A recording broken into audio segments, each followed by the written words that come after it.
ഈ പരിപാടി കേവല വിനോദത്തിനായി മാത്രം നിർമ്മിക്കപ്പെട്ടതാണ്. ഈ കഥയിൽ ചിത്രീകരിച്ചിരിക്കുന്ന കഥാപാത്രങ്ങൾ, അവരുടെ പേരുകൾ, സ്ഥലങ്ങൾ, സംഭവങ്ങൾ മുതലായവയെല്ലാം സാങ്കല്പിക മാത്രം ആയതിനാൽ ജീവിച്ചിരിക്കുന്നവരോ മരിച്ചവരോ ആയ യാതൊന്നുമായി ഇവയ്ക്ക് യാതൊരു ബന്ധവുമില്ല. ഏതെങ്കിലും തരത്തിലുള്ള സാമ്യം തോന്നുന്നുണ്ടെങ്കിൽ അത് തികച്ചും യാദൃശ്ചികം മാത്രം.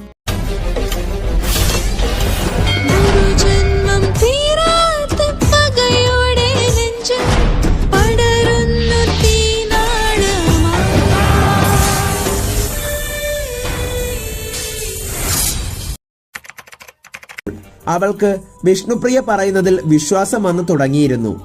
വിഷ്ണുപ്രിയ, നിങ്ങൾ പറഞ്ഞത് ശരി തന്നെ.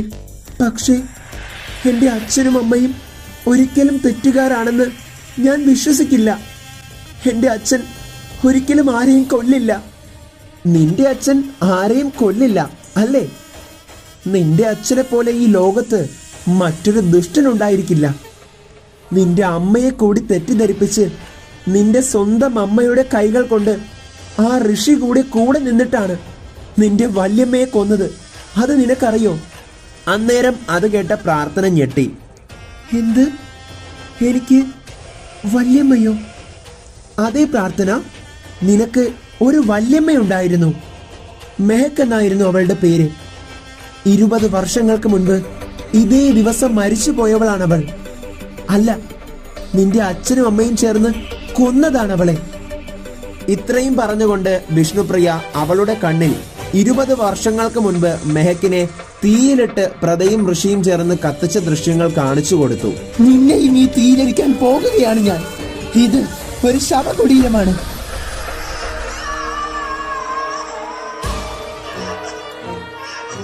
അത് കണ്ട പ്രാർത്ഥന ഞെട്ടിപ്പോയി. ഇത് വിഷ്ണുപ്രിയ, നിങ്ങൾ പറഞ്ഞത് ശരിയാണ്.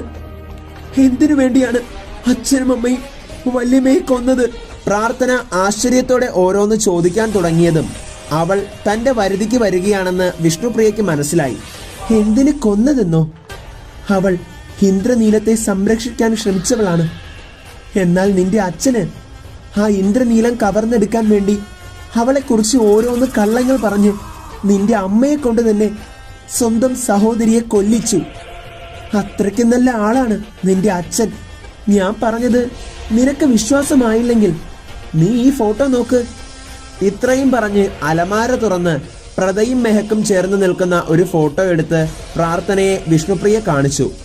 ദേ, ഇത് നോക്ക്. എന്ത് സന്തോഷത്തോടെ ചിരിച്ചു നിൽക്കുന്ന സഹോദരിമാരാണെന്ന് നീ തന്നെ കണ്ടോ? ഈ 2 ശരീരങ്ങൾക്കും ഒറ്റ മനസ്സായിരുന്നു. ഇവരെ തമ്മിൽ ഇന്ദ്രനീലത്തിന് വേണ്ടി അകറ്റുകയും സ്വന്തം സഹോദരിയെ നിന്റെ അമ്മ കൊന്നതും നീ എന്റെ കണ്ണിൽ ഇപ്പോൾ കണ്ടതല്ലേ? ഇനി എന്താ നിനക്ക് പറയാനുള്ളത്? ഞാൻ പോകുന്നു പ്രാർത്ഥന. നീ സന്തോഷമായി ജീവിക്ക്. ഞാൻ ഇത്രയും പറഞ്ഞത് നീ ഋഷഭിനോട് പ്രതികാരം ചെയ്യാനൊന്നുമല്ല. നീ അത് ഒരിക്കലും ചെയ്യില്ല എന്ന് എനിക്കറിയുകയും ചെയ്യാം. ഇന്ദ്രനീലത്തെ നീ സംരക്ഷിക്കേണ്ടവളാണ്. അതുകൊണ്ട് ഞാൻ ഇത്രയും പറഞ്ഞു. ഞാൻ പോകുന്നു എന്ന് പറഞ്ഞ് വിഷ്ണുപ്രിയ അവിടെ നിന്നും പോയി.